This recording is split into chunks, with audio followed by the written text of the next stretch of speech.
There was a Harvard brain study that was done in 2009 where they brought in piano players to play the piano. So they studied their brains as they played the piano. Then they had them come back and just imagine playing the piano, and the same parts of the brain lit up. So we now know, and this isn't the only study, that the brain doesn't know the difference between your imagination and reality. What happens when you make a decision and you commit to it without allowing the mind to trick you into thinking that you need to know the how, or that you have so much evidence to the otherwise, is that you start to envision what it looks like. If you don't continue to believe that relationships never work out, which is preventing you from visualizing the extraordinary relationship you want, you'll start to imagine the relationship. As you imagine the relationship, you start to build new neurosynaptic connections in your brain that actually represent the memory of something that hasn't even happened yet. But that brain change is what changes the way you think. You start to have ideas, you start to have thoughts, which are the how. You stand in your commitment that over the next 12 months, you're going to build a 6-figure business, and you start to imagine it. Don't you? If I had a magic wand up here and I said, listen, I've got this special wand, and you get to just decide whatever you want, and whatever you decide happens, wouldn't you be more free with allowing yourself to entertain that idea than coming up with all the reasons why it can't happen? Do you know what the wand is? Your brain. It's the most incredible technology on the planet that none of us have ever learned how to use effectively, which is why all those people with one name said the same thing.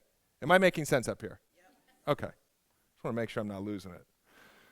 So, this gets us to the power of decision, right? What have we said so far?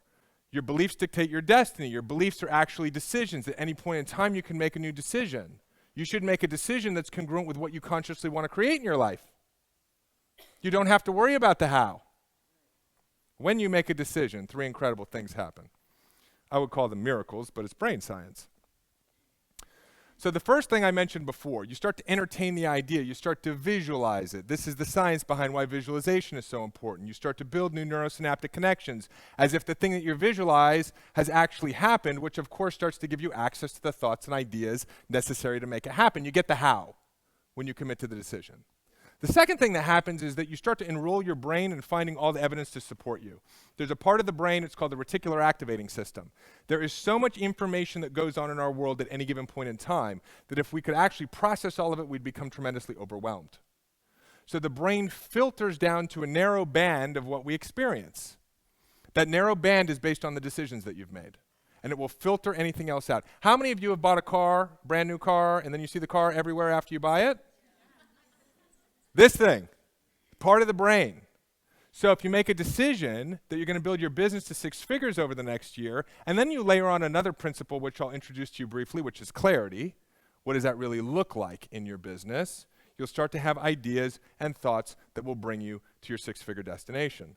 The third thing is that decisions activate the power of coincidence.